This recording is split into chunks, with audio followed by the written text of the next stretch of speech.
The Tom Woods Show, episode 1600. Prepare to set fire to the index card of allowable opinion. Your daily dose of liberty education starts here. The Tom Woods Show. No matter who you are, this message is directed at you. You're overwhelmed with email. You don't know how to handle it. You can never stay on top of it. What do? You use SaneBox, which will help manage your email and get you your sanity back. Visit sanebox.com/woods today to start your free trial and get a $25 credit. That's sanebox.com/woods. Hey everybody, Tom Woods here. Amity Shlaes is back with us once again. She is the author of numerous books, including The Forgotten Man, that great book about the 1930s, the New Deal period. We're going to talk today about her brand new book, Great Society, A New History. She is also we'll talk at the end about it, the chairman of the Coolidge Foundation. Amity, welcome back. Glad to be here. You take on these enormous projects that we all know need to be done, just nobody has the energy to do them except you. So I'm glad you're still cranking them out, particularly the Great Society. You know, there have been a number of books on the New Deal that have been critical, have been somewhat revisionist in their analysis and their assessment of the New Deal. Yours, I think, had a lot more personality, a lot more depth and detail and anecdotal material. But with the Great Society, I think there's a real dearth of material. It's very surprising. I mean, I guess Myron Magnet did a sort of a book on it, but it wasn't really very systematic. It's very hard to find a critical look at the Great Society, which I suppose is partly why you did it. Well, yes, and authors stand on the shoulders of other authors. So I want to give credit to those who went before me. One is John Cogan, who wrote A History of Entitlements, which has plenty of 60s in it, showing the crazy expansion by Richard Nixon, for an example. Unbelievable, things you didn't expect, that Richard Nixon would be a Great Society type spender, but he really was. There's a professor named Alan Matusow who wrote a book called Nixon's Economy and another book called The Unraveling of America that were fantastic. That's a good one. But they're very old. Yeah, The Unraveling is really good. And I don't think my sense ideologically is that he's mainstream. Alan? Yeah. Am I right? I don't know him. I think I don't know him. But what his book says, what my book says, he might be a Democrat. I might be more conservative. But, I think actually I might be a Republican. But the two of us have basically the same interpretation of the period, which is that the Great Society, Lyndon Johnson's program, was too ambitious and too vainglorious. It wanted to do something and it told itself it could too often without looking at results. So I recommend these other books. I tried to tell the story anew as I found it. I'm very, very curious about the history of American cities, and economists kind of sometimes have a foot in that area, sometimes not. What made urban renewal? Why was it so devastating for cities? So I do also get into that a lot, Tom. There's so much here. All right, let's start with the basics. In a nutshell, what does Lyndon Johnson have in mind? Not where does he get the ideas from and who's influencing him, but when he gives a speech about the Great Society, what exactly does he have in mind? Some people just think it's a welfare program or two, but it's much more ambitious than that. He wanted just what he says. He wants the country to go from good, and it was pretty good at the beginning of the 60s, to great, where poverty is cured. That's part of it. He had 3 areas: cities, countryside, classroom. He was going to revolutionize, and he did. As a colleague of his, Joe Califano, said, we are living in Lyndon Johnson's America. Whether it's Medicare, our college financial aid subsidy problem, Medicaid, special ed, it goes on and on like that. All of the institutions we work with, except the plain vanilla Social Security, are those institutions created as part of that impulse to make America great. Now, I want to know, you start off your book with some interesting material. You've got a section on the New Left and the Port Huron Statement from back in 1962. Now, I don't want to talk about the Kennedy years just because of the limited time. I want to get right into Lyndon Johnson. But what's the New Left and what's their connection, if any, to the Great Society? My sense is that as time went on, whatever the original architects thought, or at least let's say the more mainstream architects imagined themselves to be doing, by the end of the 60s, you have a message coming out that welfare is something. Maybe this is even where the word entitlement came from. It's something that you are entitled to. This is not charity. This is something you're owed in justice. And they organize people to sit in and overwhelm the bureaucracies in these places so that the bureaucrats just give up and concede and give everybody the checks that they wanted with their names written on them. And I rather suspect that has a bit of the New Left's fingerprints on it. Yes, well, the New Left grew up. What's interesting about the New Left, who wrote the Port Huron statement in Michigan, and that's kind of legend for the left. A bunch of young people go to Port Huron, Michigan, and sit under the moonlight and write their own independent statement, which becomes a manifesto for a generation. You've seen references to that. What I learned when I looked at this was the Port Huron statement and the event at Port Huron in little rustic cabins by the lake was sponsored by the United Auto Workers. That is, it wasn't quite such an independent, came out of nowhere group. This is the Port Huron group became Students for a Democratic Society, were Students for a Democratic Society. Some of them became weathermen, if you go all the way, became anarchists and violent. So what was that? Well, what it was sensible unions, more or less, longing for a youth wing. And saying it was kind of an abdication of power to younger generations. There's so many younger people, let them rule, let's worship youth. And how does that relate to entitlement? There was I like to trace the cases, Tom, and this what the Supreme Court say, because that's where it came from more than any individual youth. There was a young lawyer and law professor named Charles Reich, Reich, some Americans say, who invented a new concept of property. It sounds very much like something someone would say today. Let's turn notions of property on their head because we feel like it. And let's say if you have a patent, that's your property. And if I have welfare, that's my property. And they're the same. And it's owed to me. And therefore, I'm entitled to my welfare payments. That's an entitlement. And yes, the language did shift. And entitlement became a word around this time. So there were cases, including especially one called Goldberg v. Kelly, that began to move towards treating government payments as entitlements and property. And that was kind of true by, the early 70s. Suddenly, welfare was property. That's a true revolution in American thought. I would argue not a great road to head down.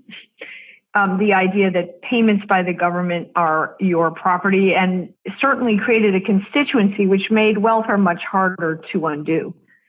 So does that answer the question? And in the background, there were the unions in the story. Very often, unions are supposed to stand for work, but basically advancing the notion of a social democratic society as benign. It wasn't benign. It might have appeared benign at the time to say welfare is an entitlement, but everyone's entitled to health care. But as we see now, our government can't really afford this. That's very interesting stuff, because I actually did not know the link between labor and Port Huron until I read what you wrote. And then, of course, what they wound up creating seems to have gotten a little bit out of their control. I want to talk about one aspect of the Great Society, namely education, because last night, or as we're recording this, last night in the Democratic debate, I heard probably Elizabeth Warren talking about wanting to spend many hundreds of billions of dollars and pour that money into schools in low-income areas.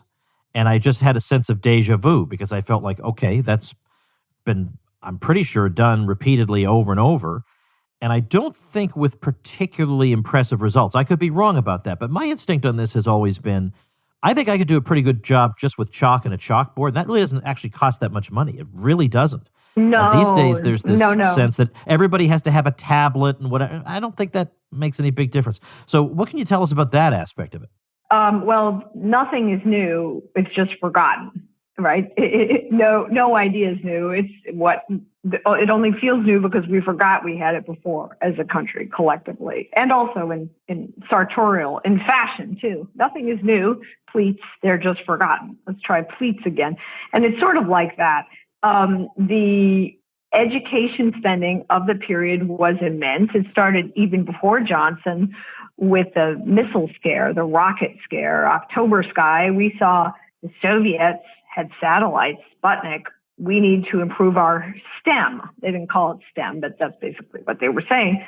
And we began to spend first for colleges, then for high schools. Johnson really got us into the K through 12 business, which was historically more of a local project, K through 12. That's what states and towns are for, K through 12. So first the universities, and writ broad, what you see is that, or seen broadly, what you see is the more money the government throws into higher ed, the more higher ed sticker price rises.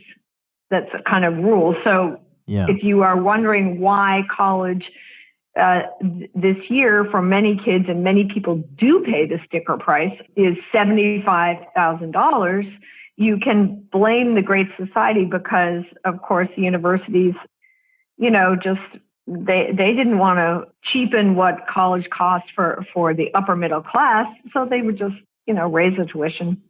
They were less interested in making ends meet. So I would say the Great Society put universities in la-la land, where they began to have that country club aspect, and they had the climbing wall, and they had the comfort animals and all that. Without descending to caricature, very often universities waste money on non-necessary items. And where could that money go instead? So this whole idea of let's spend lots of money on education, it will be better, whether it's a climbing wall or, as you say, an iPad. I share your skepticism. And that culture came out of the 60s. LBJ was a school teacher. He came out of being a school teacher. And then a college, he attended a small college in Texas. Education saved him, but we want to remember that LBJ only had a book and a pencil. He did it without an iPad. He did it without a whole lot of fringe benefits to his attendance at university. He saw that the main thing was learning to read. And today, as we all know, more people can read, but those who read well don't read better than people who read well in the 60s. That is to say, a college enterer reads less well than teachers expect. SAT scores have not gone up the way they should relative to the investment we made in education. Of course, your book, just as with your previous ones, gets us into a kind of storytelling mode, because you're not a policy wonk who focuses entirely on the text of the legislation and then the results and this and that. That's in there, but we also learn some there's texture to the story. We learn about the people involved and the process and how these things actually took place. But yet I still do want to focus a bit more, if we may, on specifics and on intentions versus results, because another major book on this topic, at least implicitly on this topic, of course, is Charles Murray's book, Losing Ground. Now, it's not just on the Great Society, but he made the argument, controversial at the time, still controversial today, that the liberalization of, let's see, it was they don't have a AFDC anymore. Was it American Families with Dependent Children? I forget the name, because they changed it later on. But his argument was the liberalization of this made it more desirable to be poor, to be in a single-parent household, and so therefore people on the margin tended to do these things, and this had very bad consequences for children. Well, I followed up with Charles Murray on that because I've heard on the left, they say the social science literature just doesn't bear that out. And I asked him, so what's your opinion on that today? And he said, I just haven't kept up with it, so I don't know anything about that. Do you have an assessment of that? Well, yes. In fact, the Trump administration itself is claiming we won the war on poverty. And by some measures, we did. If you look in the economic report of the president, fewer people are starving. What is poverty? Starving, no house, right? And fewer people are starving, but I would say many more people are anesthetized. So you have a kind of nation on the OxyContin of some kind of federal aid. And that is a problem because, there's nothing wrong with SNAP, with food stamps, but there is something wrong, there's nothing even wrong with you or I expecting food stamps if we're very poor and it's a bad year. There is something wrong, even people on food stamps can agree, with expecting that your children and grandchildren will also be getting food stamps, because that means your family doesn't have a good future.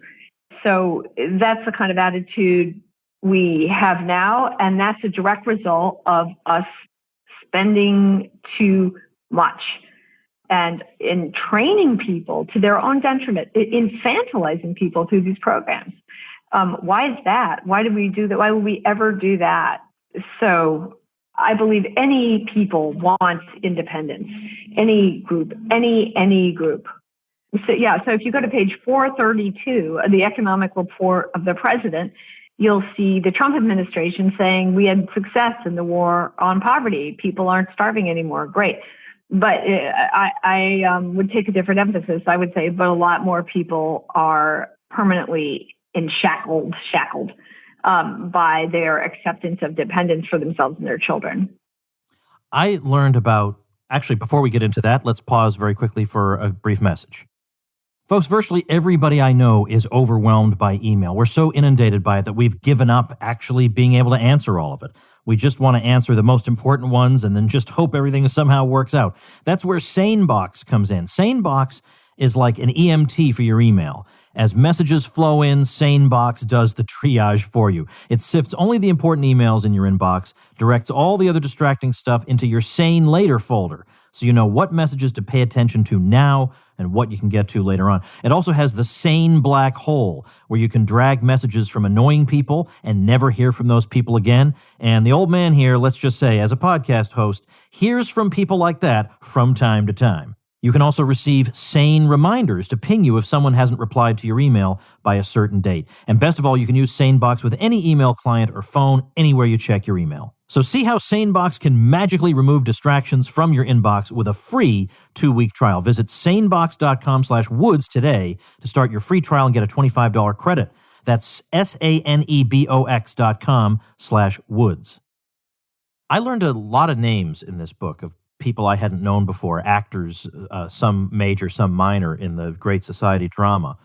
But there is a name that I was quite familiar with that I'd like to talk a bit about here, and that's Daniel Patrick Moynihan. And he's somebody I've seen people across the spectrum find very interesting. I have a friend, David Stockman knows him very well and was very close to him. And David Stockman is not in any way on the left. And Moynihan is not easily pigeonholed because he certainly wasn't on the hard left, but he was no right-winger either. And he had at least a hand in some of this, at least in terms of a warning. So what's the story behind him? Well, Moynihan is a lovely intelligence. Someone said if he'd been airlifted out of his time, he was a Depression child. And back to the 18th century, he would have been one of the framers. He would have said you can have a republic if you can keep it like Benjamin Franklin. He would have improved the Constitution. He's been compared to Edmund Burke by Greg Weiner, who's a professor in Connecticut. And there's something to that. What is it that Moynihan has in common with Burke? He says, well, government is imperfect. So what? I'm going to stick around to improve it. I'm going to learn from experience. Burke supported one revolution. He didn't support another. I'm going to be pragmatic, look at results, and do what works for the polity. I'm not embarrassed to say I'm from the government because government has done many good things. And this is a very likable intelligence, and I'm not afraid to admit when I'm wrong. So if you shift metaphors, Tom, you can think of a Shakespeare play where there's a character who's about to be let off to be beheaded, but right before his beheading, he gets 20 lines where he can say what's going on and utter some wisdom, and he does. And he kind of steps outside the play and comments on what's wrong with Richard III, say. And that little genius moment before the beheading, that's Moynihan. He was often beheaded. That is, he would have a good or well-intentioned project and he'd pay for it and be ousted. But he was always willing to speak the truth, even at cost to himself. And that's enormously attractive in a human. So he's sort of both a wise narrator at times in my book, but he's also a wise fool and certainly a casualty. What do I mean by that? He said, we did something we didn't mean to get the outcome that results from what we did. Maybe we should alter what we do so we don't repeat such error. An example would be he was involved in writing Executive Order 10988, which was the law encouraging public sector unions for the federal government, which seemed very benign, particularly because 10988 did not say public sector unions may strike violently against the federal government. Strike was not allowed. So Moynihan thought this was no problem, but it gave more militant unions much more authority in the federal government and enabled them to force wages up way above what the government could afford to pay. And then in addition, set a precedent for state, county, and local and teachers' unions to go from being sort of mild associations to unions who demanded wages that were, or particularly compensation that was out of line. And so you can blame today's pension crises of the states in part on a junior Labor Department official named Daniel Patrick Moynihan. He realized that. He realized that when he pushed for some kinds of welfare because he was around for the original war on poverty. Liz Moynihan said in the beautiful documentary that's made that some of the initial poverty law, which is called the Economic Opportunity Act, was written over spaghetti in her house. Moynihan pretty quickly saw what was wrong with the poverty spending, which is that it was more about inputs than outputs, and that it was very heavy towards social workers, which what Moynihan called feeding the horses to feed the sparrows. You're feeding the social work establishment instead of the beneficiaries. He tried to shift with the concept of guaranteed income. What's wrong with guaranteed income is if you really do guarantee someone a lot of income, he will stay home. The relative attraction of work is diminished if there's a payment in home. That's why we don't use the word dole, because that's what the original dole did. So there you are. He was both participant in the folly that was the Great Society and also one of its wisest observers. I think maybe the reputation he has depends very heavily on the so-called Moynihan Report. Do you have an assessment of that? Yes, of course. I didn't even get into that because what I found was in this conversation, there was so much else about Moynihan. For example... Yeah, and everybody just knows the Moynihan Report, so why just rehash that? I will answer about the Moynihan Report, but I want to point out one other thing. There's a new directive, a new idea to have a directive from the federal government to return to classical architecture. Why do we have such ugly buildings? Why do we have the HUD building, which is an abomination, the brutalist architecture of Marcel Breuer? Why do we have the FBI building? Why do certain airports look the way they look? It's in part because of Moynihan. He wrote a memo from the federal government, Guidelines on Federal Architecture, that said we have to respect, I'm oversimplifying, but essentially said we have to respect architects since they're experts in beauty. And what was popular then among architects was modern international style and brutalism. So the architect counsels the government that cupolas are old-fashioned and big concrete blocks are cool. And the government likes the concrete blocks because they're cool and modern and, by the way, cheaper. And it builds an abomination like HUD, which Jack Kemp termed multiple floors of basement. You feel like you're in the basement even when you're on the top floor. It's so hideous. Talking about that, the HUD building in Washington. Getting to the topic of race, which is Moynihan himself came from a broken family. He had no dad / multiple dads. He came from an alcoholic family, so he knew all about family pathology and what a deterrent it was to social advancement. He lucked out. He pushed his way out, a combo of luck and perseverance, managed to attend college first at night. The Navy put him through graduate school. He emerged as a great intellect. He wanted that to happen to more and more Americans, and he observed particularly that Black Americans in cities were struggling. At first, he proposed let's have the post office deliver twice a day instead of once, and we'll employ all people who are poor, especially Black youth, for whom youth unemployment was already egregious in the 60s. But then he also noted that part of the problem was the family. The young men didn't have someone at home to tell them how life worked. And that was something that maybe ought to be addressed differently, whether by the government or the family, we don't know. But he said the case for national action on the family, and he related this directly, the Black struggle, to slavery and the time when the dad would be pulled away to work on another plantation, maybe even in another state. We displaced, the United States, the boats that took the people in the Middle Passage, we displaced these families and tore them apart from the time they came to the United States in shackles. And we don't want to keep displacing them and encourage single families through welfare, which we did at the time. So he writes this nice report, The Negro Family, The Case for National Action, and he expects everyone to say, good job, Pat, including his Black friends, of which he had many. Instead, they hanged him. He was the first person I've ever heard of in my studies to be canceled in the way you see today, to be charged with cultural appropriation. How could he understand what a Black went through because he was Irish American? He said, well, I don't see a difference. And he was hung out to dry. He went back to Wesleyan and then to Harvard. And there was even an academic conference hosted in Washington on civil rights where a government official nastily said, I've been advised that there's no such person as Daniel Patrick Moynihan exists. That is, he's so divisive, we don't even want to refer to his work. And that Moynihan was like the early Charles Murray. So, but Moynihan was not wrong, and he was loving. You have to ask whether people are doing things out of hate or love.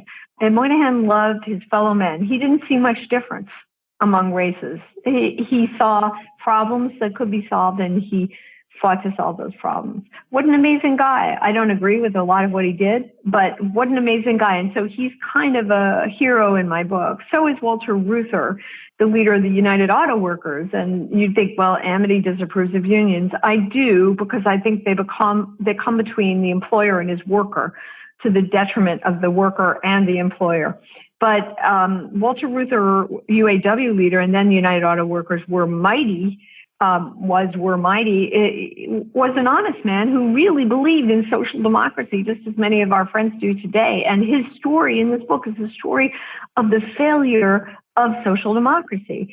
Tragically, Reuther actually he built a little social democratic rest center, sort of a retreat for workers in the woods of Michigan. And tragically, his plane crashed when he was going to visit it. And that was an apt metaphor for the nature of his social democratic work. The United States cannot afford social democracy. We're too diverse for social democracy.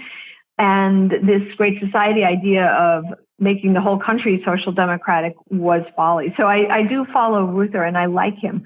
I mean, one thing about the people in the 60s, as many of the socialists now, is they're lovable people because they mean well. They just happen to be wrong.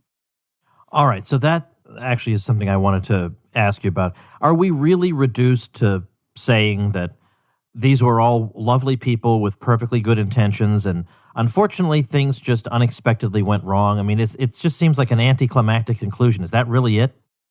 Well, you have to learn from it and not repeat it. I'm not going to damn them because we're all capable of error, but I wouldn't recommend repeating their policy.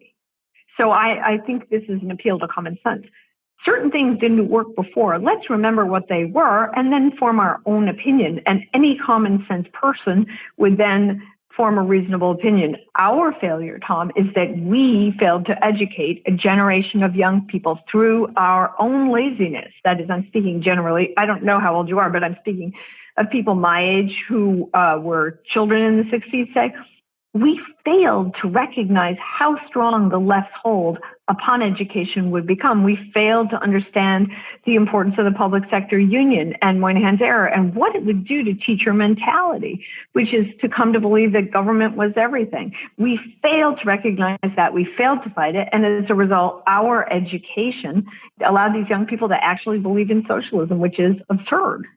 So what can we do now to counter that? I think so. The first thing we can do is supply evidence, which hasn't really been done. One thing about the 60s is, when you look at the way it's been taught, it's a period of psychedelic drugs, and it's taught that way too, if you know what I mean. It's kind of collage-like. If you're looking at a textbook, a high school textbook, there'll be marijuana, there'll be napalm in Vietnam, there'll be a picture of Woodstock, there'll be a picture of Lyndon Johnson signing a bill very, very sincerely and seriously with his brow wrinkled. It won't even be a chronological story. It will be a breakdown into the experiential and the thematic. If you remembered the 60s, you didn't live them, right? And that is a disservice to history, because there was a certain chronology and evolution, say, to trace the shifts in the Supreme Court that explains much. But there's an abdication in particular when it comes to the instruction of the 60s. And, the war, too, if this is a stage set where Moynihan is talking on the stage like a Shakespeare character, what's in the background? Rumble, rumble, the Vietnam War. Rumble, rumble, rumble, the rumble gets closer, the rumble goes away. And why the actors on the stage behave as they do has a lot to do with that war behind the stage. So if you had to summarize then the effects of the Great Society, so would it be that it kind of entrenched this idea that in evaluating government policy, we look at intentions and inputs? They spent a lot of money, and doggone it, the name of the act sounded really good, and then we just move on to the next problem. And it turns out that they didn't really solve that problem, or they entrenched people in very, very undesirable situations, or they maybe worsened the problem. And now we've got, it just seems an endless series of obligations now that shows no sign of letting up. Is that more or less the critique? Yes, unless, what you could do, yes, because I do believe that, I believe in reason, and I believe in the capacity of people to learn and to form their own opinions.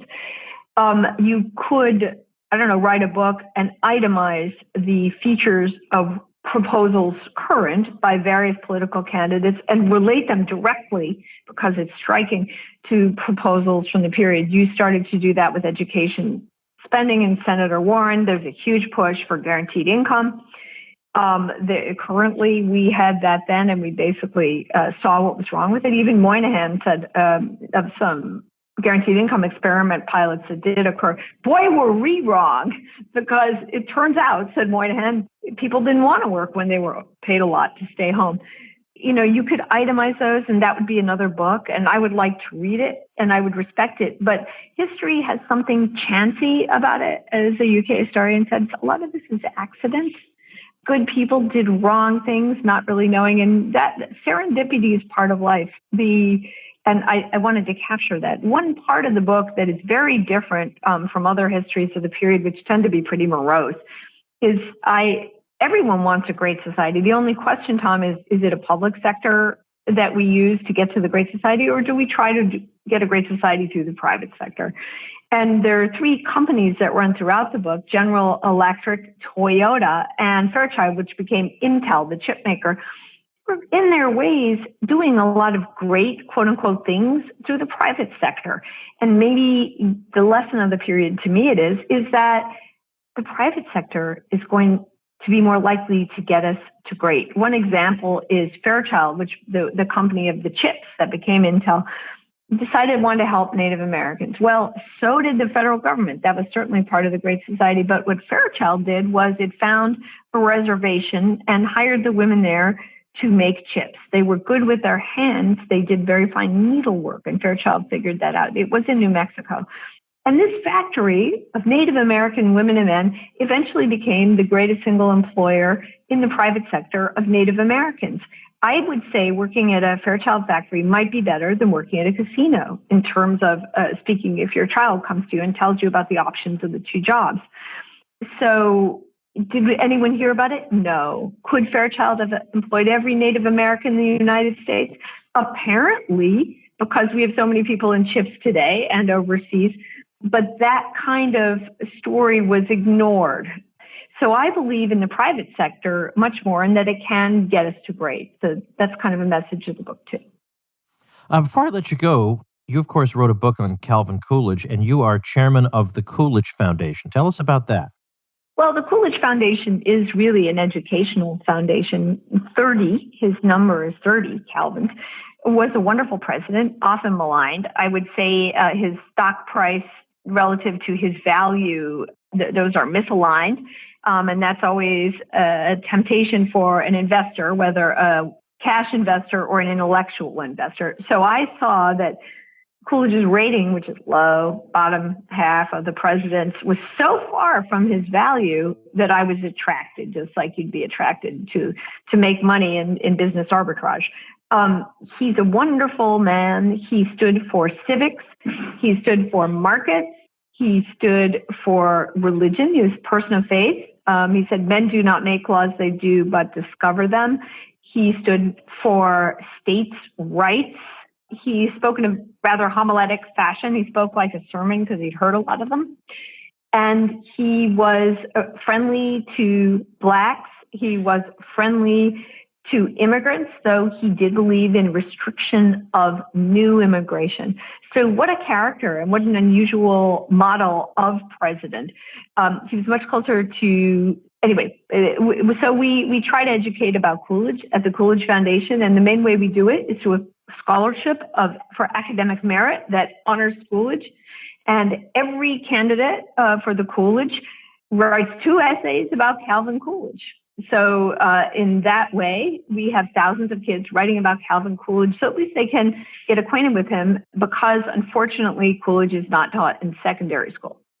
Well, I'm going to link to the conversation we had about Calvin Coolidge. Seems like an awfully long time ago. I'll link to that on the show notes page. And, of course, to your new book, Great Society, A New History. Link to that also, the show notes page, this being episode 1600, will be tomwoods.com/1600. Well, best of luck. Continue best of luck with the new book, and thank you very much. Well, congratulations on your strength and growth. Thank you. Thank you. All right, folks, tomorrow on the program, Ryan Levesque joins us. He is the author of 2 very, very good books, Ask and Choose. Ask sold hundreds of thousands of copies. I mean, the guy came out of nowhere, and he's really, really smart, and he's got some very, very important insights that I think libertarians in particular should take to heart. So we're going to talk to him. Then next week, it is Bob Murphy week on the Tom Woods Show. So make sure you have subscribed and that you're on the old Woods email list, because all the influential people are. And you can hop on that list while getting a nice free ebook for yourself by going over to aociswrong.com. You get my latest ebook, AOC is Wrong. Actually, I think my latest ebook is The Pentagon versus the Economy. Yeah, I think I've been lying to you people. Well, lying is intentional. This was unintentional. My latest ebook actually is The Pentagon versus the Economy. So that's another one you can get. You also hop on my list there. Go over to militaryeconomy.com. Why pay for books anymore, right? Woods is giving them to you for free. Militaryeconomy.com will get you that free ebook, and that'll give you a nice little weekend project. Read that book. All right, see you tomorrow, everybody. Become a smarter libertarian in just 30 minutes a day. Visit tomwoods.com to subscribe to the show for free, and we'll see you next time. Like the sound of the Tom Woods Show? My audio production is provided by Podsworth Media. Check them out at podsworth.com.